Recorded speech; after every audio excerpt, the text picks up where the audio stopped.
Number 1.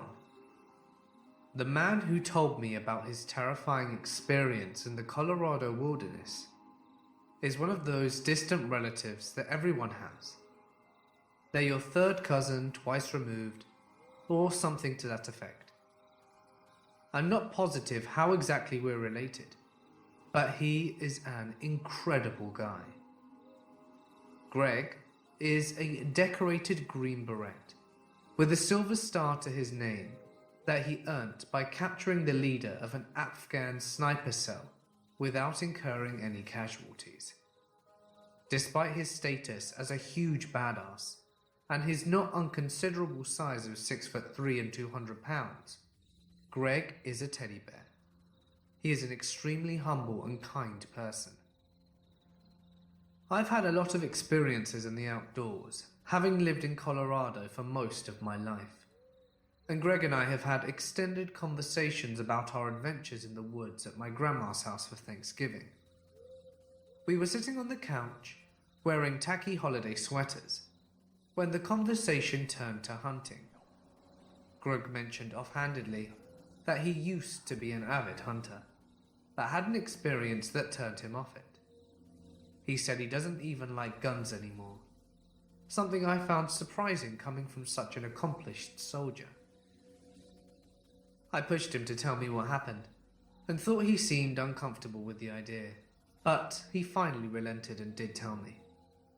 I'm going to switch this to first person now, to tell it to you in the same way that Greg told this story to me.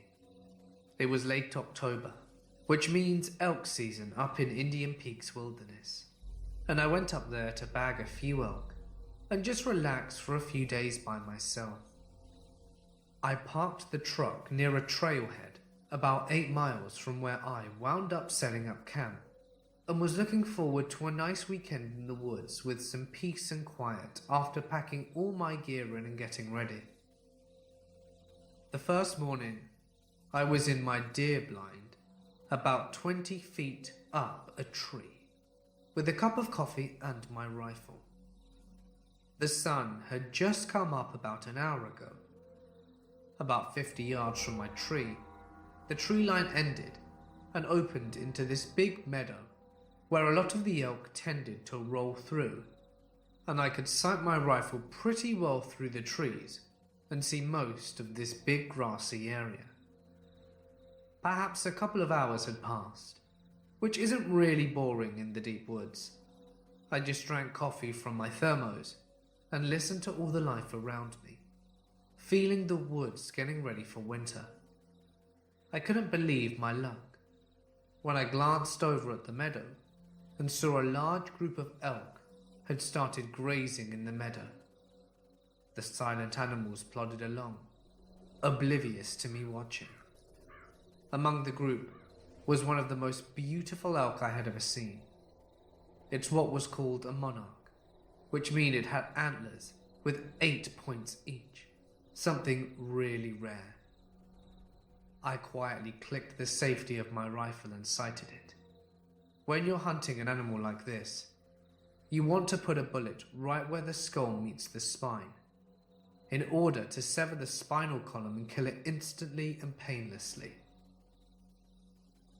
The focus, when you get it in the zone, is incredible. I swear I could feel the firing pin punch forward, and the bullet would leave the barrel as I pulled the trigger. That beautiful elk went down silently, and all the others scattered for the tree line. I was ecstatic about the shot and the elk as I climbed down out of the blind and set off for the meadow. I had left my rifle in my blind, something I regretted soon, and had only my small knife on me to gut the animal and drag it back to camp. As I was making the short walk between my blind and the meadow, I noticed that the woods around me were completely silent. Some of this is normal after you fire a gun in the woods, but for it to drag on this long was unsettling. I thought nothing of it, and continued to walk the short walk through the dense pines. As I was about to clear the trees and step into the meadow, I noticed something odd. I could see the elk's body lying in the grass through the trees, But there was something else. There was what looked like another elk, antlers and all, on the opposite side of the dead elk from where I was coming to walk out of the tree line, almost looking as though it were gently nuzzling the elk's dead body.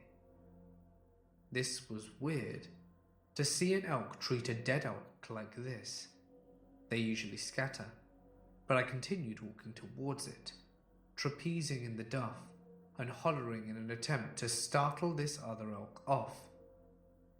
It snapped its head and looked up at me. Over the body of its fallen friend, this strange new elk eyed me with an unafraid glare. I say glare because it didn't feel like an animal looking at me anymore. Its glassy black eyes gave me the same caught, red-handed feeling that you got when your parents would catch you doing something wrong. I felt suddenly uncomfortable and out of place in the woods that I loved so much, and somehow hated and guilty. I no longer wanted the elk, and I stopped dead in my tracks and watched this animal, and it eyed me angrily. What it did next gives me nightmares to this day. The thing that stood before me on the other side of the dead elk must have been lying on its stomach, and it put its arms down and pushed up, putting its legs underneath it. It reared back, glaring at me, along with its evil glass eyes. My breath caught in my throat. Most of its body was at least somewhat human, but terribly emaciated and elongated. It appeared to stand at least 10 feet tall, not including the antlers atop of the elk's head. It was bald everywhere but the neck up. It looked stickly pale and pink. Its legs at the knee bent backwards, like the back legs of an elk. This horrible, skinny, naked, unnatural thing just stood there, glowering at me, with a hatred that was palpable. The woods around us were silent. It might have been a second, minute, or hours. I felt the disapproving parent feeling shift. I felt more like an ant under a shoe. I took a step back.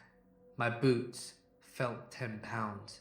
My body felt numb, and the noise of my footstep was ear-splitting. I took one more, and then ran. Running through thick woods is tough, but I ran faster than I have ran in my life. I passed under my blind with my $4,000 rifle sitting in it, without even slowing down. I ran all the way back to my camp, which must have been a mile, before I stopped and took my breath. It took me another minute to dare to look behind me. I was alone, but the woods around me were still silent and brooding. I wanted more than anything to pack up and go home, but I knew that I could not make it back to the car before nightfall, and I didn't want to be exposed at night. I cooked an MRE in my tent and stayed there for the rest of the night. When night fell, I wrapped myself in my sleeping bag and tried to sleep, but I couldn't stop myself from starting at every little noise. I kept thinking about possible rational explanations for what I saw. Maybe there's a crazy guy out there who found an elk head and is wearing it around scaring people. But no explanation I came up with quelled the maddening feeling of fear that I felt, the horrible sense of being hated and guilty and far from home. And nothing explained why that thing was 10 feet tall with inverted knees. As soon as the sun came up, I ran back to the blind and took it down. Then I ran back to camp with my rifle and pack, packed everything up, and hiked out. I've never fired a gun in the woods since, and I don't intend to ever again. I'm not a spiritual person, but if that wasn't something in the forest telling me to leave it alone, I don't know what is. I can take a hint. I don't think I'll ever know exactly what that creature was, but I know what I saw. Next time you're up in the woods alone, be quiet, be respectful, and don't kill anything that you don't have to. I thought at first that Greg's story was too far-fetched to be true, but as he told it, I saw how truly scared he was. This confident, softly spoken military man was stuttering through his story, hands shaking and face pale. I still don't know what to make of it, but the area he said it occurred is one I'm quite familiar with, and it can be an eerie place. Sometimes, being alone in the woods can feel like anything but. It just might be that there's some force out there, some inhuman creature who guards the woods. Just in case, I take extra care to be respectful whenever I'm among nature. You never know who could be watching. Number 2. I'm not convinced there is an afterlife, or such a thing as ghosts or demons, but I once saw something in the woods that felt so unnatural, it made me second guess how I see the world. I was hiking up a hillside, thick with trees, in the middle of the night during a long weekend. Some friends and I decided we would hike to the top of the hill and light off some fireworks. Approaching the hill and surrounding the base of the hill was a rolling grass valley.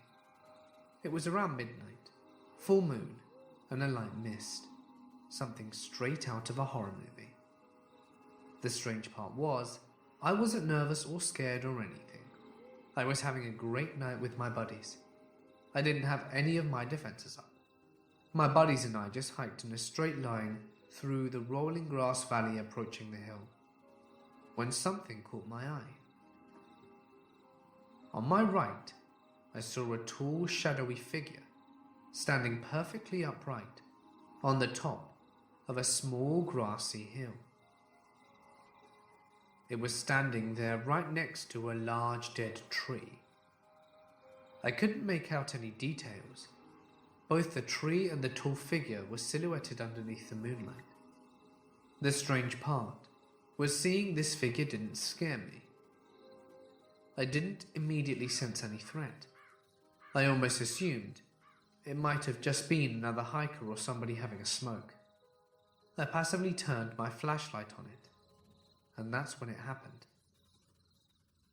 In an instant, as my light hit the spot where the figure was standing, it instantly moved just outside the range of my flashlight, like it teleported or something. But just as vividly, I saw it standing in its initial spot as my light hit that spot and the figure moved. I could see it standing just outside my range of light. My breath paused in an instant, and a wave of dread washed over me. Something felt 100% unnatural about what just happened. As a reflex, I moved my light to the new spot where the figure was, and as my light passed it, it disappeared. I've never passed out in my entire life. Not from heat, not from getting knocked out, never. But in that moment I felt my knees give way from underneath me and I fell to the ground. My friends turned and looked at me trying to pick myself up from my knees, and they were too wobbly to stand. They helped me, and I tried explaining to them what I experienced. Perhaps it was all just shadows and lights and my eyes messing with me. But I'll never be able to explain that sensation. The feeling like I had just seen something I shouldn't have seen. Something so unnatural that my body's instinctual reaction was to just go limp. Number 3. My father used to have a business in maintaining the woods. It's a thing in my country. It basically means cutting down dead trees and hauling them out of the area, as well as generally being a tree surgeon. This means that he was out in the woods all day, and he was allowed in places normal citizens couldn't go to because of the rules of the Forestry Commission. My dad was working in the early morning when he suddenly noticed a car in the middle of the woods. It drove through a small path normally only used by the foresters. It wasn't a car from the Forestry Commission, so he thought it was very weird. However, Dad was alone and it was the 80s, so there were no mobile phones to contact anyone. Since it was in the middle of nowhere, he decided to ignore it. He kept on hauling wood through the woods with his horse, and he suddenly heard the men speaking. Now my dad is a brave man and as strong as a bear, so he decided to just have a quick peek to see what the hell those folks were doing. My dad looked around some thick bushes to make sure he could see the men. They were digging a hole. My father decided that it was something he really didn't want to interrupt, and he kept working throughout the day like nothing ever happened. He made sure to keep some distance between him and the digging site. The men apparently never noticed my dad, possibly because his equipment wasn't located in the same direction that the men came from, and my father worked with horses, so they weren't any loud machines. It was the 80s after all. At the end of the day, my father went to the local commission office and reported it, and they called the police. After they went to investigate, they found a body of a young woman buried there. It still irks my dad to this day. He was out there alone. What if the man saw him? What if he decided to check the burial ground out himself? Scary shit. Number 4. A few weeks ago, we were on a road trip from British Columbia to San Diego, and we came upon a campsite just outside of Crescent City, California. We drove through it. One side of the campground was relatively empty, and I noticed a few scattered tents, but nobody close to the location we ended up picking. We had tons of space. We wanted an early night, so I started a fire whilst my girlfriend began cooking. We ate it, had a few beers, and climbed into our rooftop tents, with our dog by 9 PM or so. I had a rough time sleeping, and woke up a few times, but finally fell into a decent sleep. In the pitch dark, with all of our tent windows and canvases closed, I was awoken at 1 AM by someone whistling outside our tent the tune of When the Saints Come Marching In. After a few minutes of this repetitive whistling, I nudged my girlfriend, who awoke and was obviously freaked out as well. The whistling then turned to chanting things like, "When you sleep, you disrespect me. When you disrespect me, you disrespect the US Marines." The person would then start spelling out words like flee, and the verbiage and tone kept getting more aggressive, so we decided we had to make a move. I slowly unzipped the tent whilst our guard dog was snoring, and got my head out of the tent. I took a few seconds to let my eyes adjust and figure out where the person was. I felt more confident once I could somewhat see and hear, so I climbed down and my girlfriend passed me the dog, and she climbed down too. We flipped the tent up without securing it, and we jumped into the trunk, while the person was still whistling. We went to a motel in Crescent City. The next morning we drove back to get a few belongings that weren't in the trunk, and a family who had been camping a few sites over said it went over for 2 or 3 hours, and it was the scariest thing that their family had ever experienced. Number 5. When I was young, my dad lived in an old log cabin about 15 miles west of Sheridan, Wyoming, in the foothills of Bighorn Mountain. Every summer when I was visiting, we would go up to the mountains backpacking and fishing for 2 days every weekend. We would park the truck, hike into a remote area, fishing for trout along the way, and make camp wherever we ended up. We encountered a number of strange and creepy things, and got into some scary situations with wildlife. But the situation that sticks out with me the most was an ancient abandoned camp we found.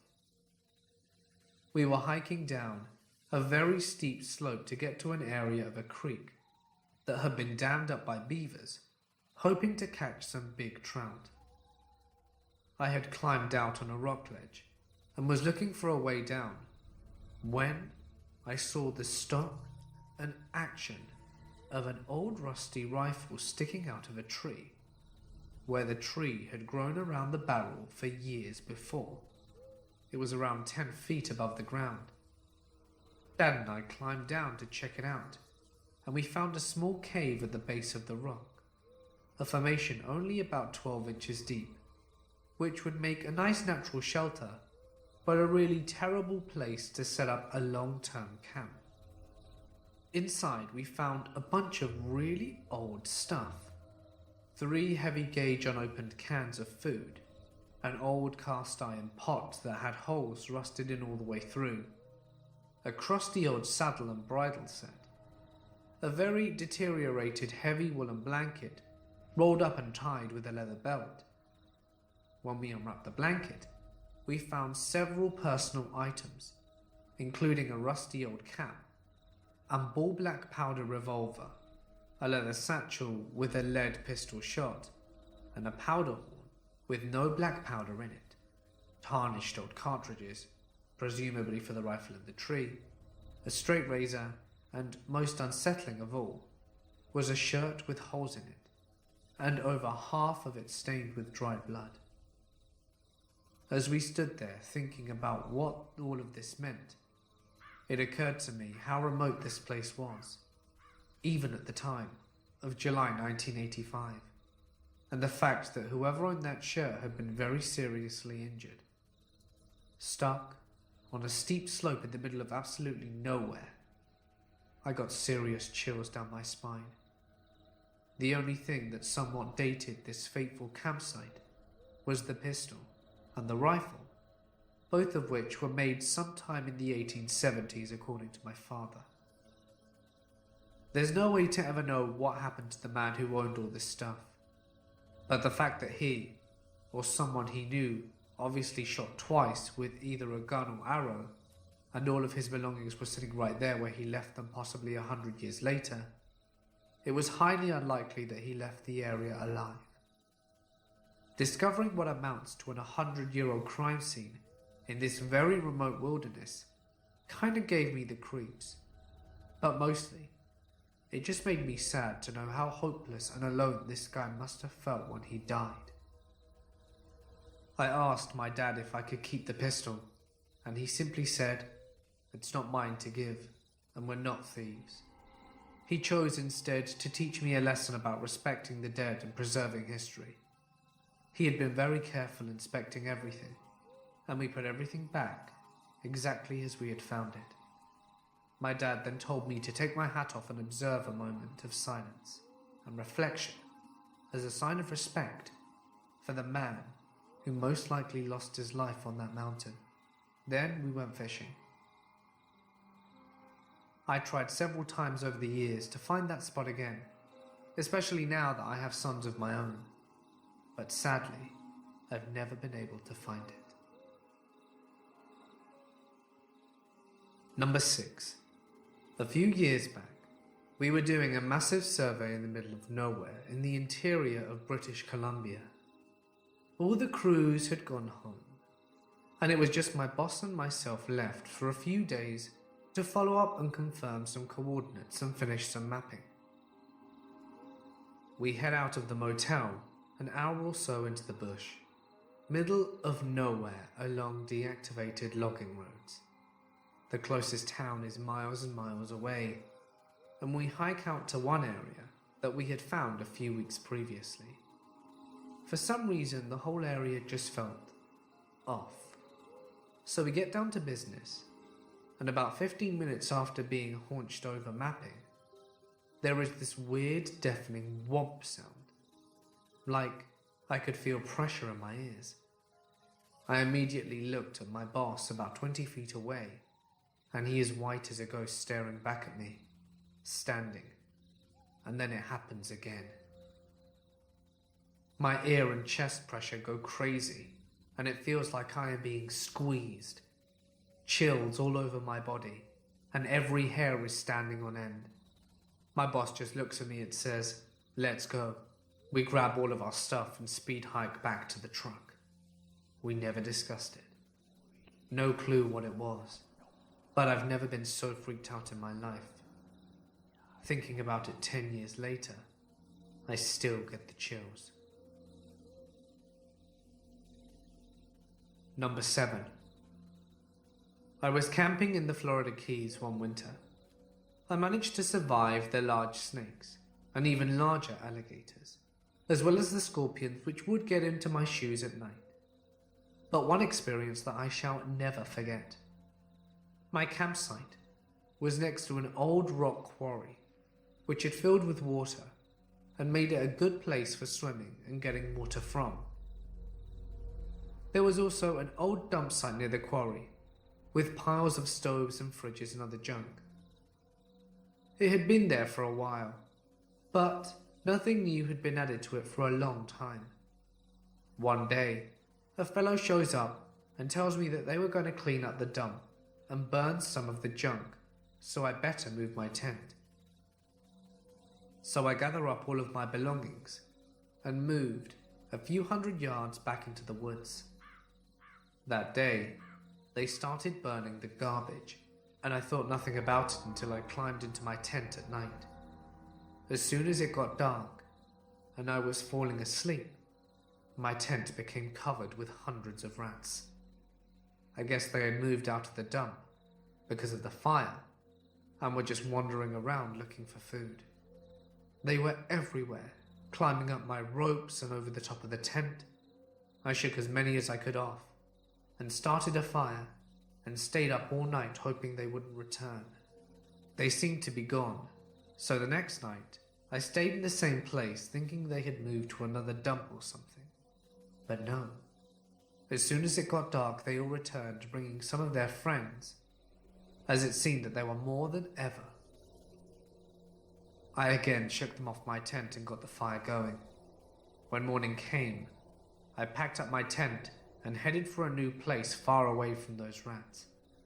As I was walking down the highway, wondering if I should return to another camping spot that I had previously been in, there, on the highway, near to the place, was a dead 11-foot alligator, which had crawled out from the mangroves only a few feet from where I had been camping a few weeks prior. I decided that my Florida camping adventure had gone on long enough and headed home. Number 8. When I was 18, me and my friends took a road trip about 7 hours or so down to Apalachicola National Forest near Tallahassee, Florida. We were going to do a little car camping, drinking a few ice-cold Natty Lights, 18-year-old stuff. As we didn't want to be bothered by any park rangers, we drove way deep into the woods. We got there, set up camp, and had said Natty Lights. And me and a guy decided to do a little exploring. So we walked about 100 yards from our site back to the main road, saw another path directly across from us, and started walking. Immediately we started seeing signs that someone had been living there for a while. Big bags of trash, stuff like that. I should have seen a huge red flag and turned around, but I'm 18 and nothing can hurt me. So we get to this campsite of an older white guy living out of his van. Clothesline strung up, coolers placed around it, and a big gorgeous dog which I think was a golden retriever. We tried to back out, but he sees us and starts up a conversation. He's friendly enough and asks us where we're from, and he tells us some cool spots to check out. We ended up chatting to him for about 10 minutes, and then we went on our way. I kept thinking how odd it was that he gave directions in steps, not yards or miles. The guy seemed to be off balance, not stumbling drunk, but like he was walking on a balance beam, swaying side to side. Oh, and he was super excited to talk about national parks and forests and where we were from. So we went back to our tents. Fast forward 2 months. The same buddy calls me late at night and tells me to turn on the TV to the news. I oblige, and I see an old dude with a van. You see where this is heading, but I didn't. So I get pissed at my friend for waking me, and he insists that I should watch. And when I see the golden retriever, it all clicks. The man's name was Gary Michael Hilton, convicted of at least 4 murders. He kidnapped and murdered a girl on Blood Mountain, Georgia, an older couple in Pisgah, North Carolina, and a girl in Apalachicola at the campsite not long after we left. Yes, the very same places he had been talking to us about. Obviously, we called the cops, and they put us in touch with the FBI. We get flown down to take investigators to the campsite, point out every spot we saw, and tell them exactly what he told us, and show them the places he described to us. I didn't find out until after the trial, but apparently they found what appeared to be partially destroyed human finger bones in an area near the site, and I had to be flown down again to testify. Number 9. 17 or 18 years ago, my fiancée, now wife of nearly 16 years, and myself, and one other couple were hiking the Pyramid Point hiking trail in the Sleeping Bear Dunes of northwestern Lower Peninsula of Michigan at dusk. We had my old film camera with a 200mm zoom lens on it. We got to the overlook, which looks northwest over the Manitou Passage to the Manitou Islands. We watched the sunset and entered that late dusk period that seems to last forever during a northern Michigan summer. It was probably 10 p.m. at this point. There were high winds and solid waves breaking on the shore below us. While standing and talking, we saw a light flash once out in the water between the islands and the mainland, in the vicinity of North Manitou Shoal Lighthouse. We stopped and looked, but weren't creeped out by it. After all, boaters are out in this stretch of water fairly regularly. I grabbed my camera and looked through the zoom lens, and I could make out what appeared to be a small boat, though it was difficult to tell with a 200mm lens, as it's a 7-mile wide stretch of water to the nearest island. So we were probably 3 to 4 miles away from the actual light. We had flashlights, so we shined our lights in the direction of the light that we'd seen, waved it around, and immediately the light came back and started flashing SOS in Morse code, which was a huge surprise to us. We weren't even sure our lights were bright enough to be seen at that distance, and given the stretch of shore, it's almost all forested. We were just a little spot several miles away. We were suddenly full of adrenaline and concern. 2 of us ran back to the cars, which is half a mile through the woods in the dark down a hill with our flashlights, and got a cell phone and binoculars. While we were gone, the folks on the lookout had no light source. At the car, we called the Coast Guard from our cell phones. It was 1999, so these weren't smartphones by any stretch of imagination. We explained to the Coast Guard that someone was flashing SOS at us, out in the water, and that we were hikers, observing from Pyramid Point Overlook. They said that they would send a ship to look over the area, and we asked them to hurry. At this point, we ran back up to our overlook with binoculars and phone and flashlight. Atop the overlook, there was no cell signal, so we had to pocket the phone and had no further communications with the Coast Guard. With our binoculars, we were able to see a guy in an aluminium rowboat rowing like crazy, with waves breaking over the bow of his boat. It was nearly pitch black outside, so we were only barely able to make the sound. It was about 10:30 or 45 at this point. During Michigan summer, it's still light enough to see outside, But anyway, he would occasionally turn around and flash SOS at us and go back to rowing. It was disturbing to be several miles away, completely helpless, whilst we watched this guy struggling in a rowboat in the dark.